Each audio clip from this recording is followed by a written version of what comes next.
Hello everyone, আসসালামু আলাইকুম। মেলায় যাই রে গানের সাথে মিল রেখে আমি বলবো মেলায় গিয়েছি, কিন্তু জনসমুদ্রের মেলায় গিয়েছে। সারাদিন ঘর থেকে বের হইনি, ঘরের মধ্যেই সকালটা পার করেছি। গ্যাদারিংয়ের ভয়েই যাওয়া হয়নি বাচ্চাদের নিয়ে। ভাবলাম বিকেলে একটু বের হই। যেতে যেতে রাস্তায় এত জ্যাম, সন্ধ্যাই হয়ে গেল। আর সেখানে গিয়ে তো মানে কি বলবো, যাওয়ার রাস্তায় ছিল না, অনেক কষ্টে কোনো রকমে একটু গেলাম, তারপরে আর পারছিলাম না। আচ্ছা, যারা যারা দুপখোলা মাঠে আজকে পহেলা বৈশাখে মেলায় গিয়েছেন প্লিজ জানাবেন কমেন্টে। দর্শক, আমি কিন্তু চলে এসেছি দুপখোলা মাঠে, যেখানে মেলা হচ্ছে। কিন্তু আমি মনে হয় সমুদ্র স্রোতে এসে পড়েছি, মানুষের সমুদ্র। এত মানুষ যে ভিতরে যাওয়া কিছুতেই সম্ভব হচ্ছে না। প্লে গ্রাউন্ডে এসে আমরা দাঁড়িয়ে আছি, কারণ বাচ্চাদেরকে নিয়ে এসেছি। এত ভিড়, কি বলবো, আপনারাই দেখুন।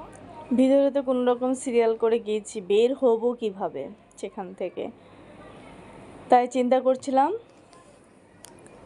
আর একটু ভিড়টাই দেখছিলাম।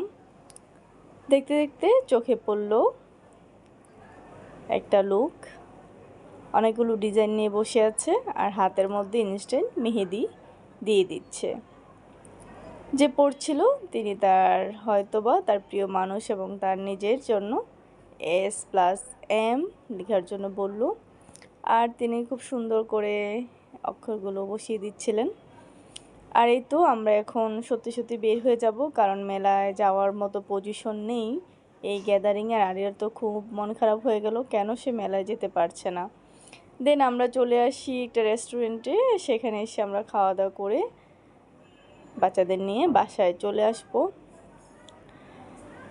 তো এই তো আজকের মতো, আর খাওয়া দাওয়া শেষ করে আরিয়ার বাহানা থাকে, সে কিছু না কিছু কিনবে, চকলেট, চিপস, এটা সেটা। যাই হোক, ওর বাহানা তো পূরণ করতেই হবে, কারণ বাবার আদরের মেয়ে, মেয়েরা সবসময় বাবার আদরের হয়।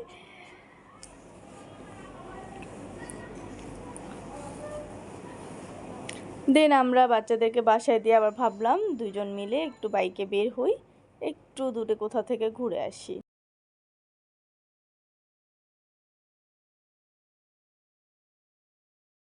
এত জ্যাম, টিসিতে তো কোনো ফাঁকাই নেই,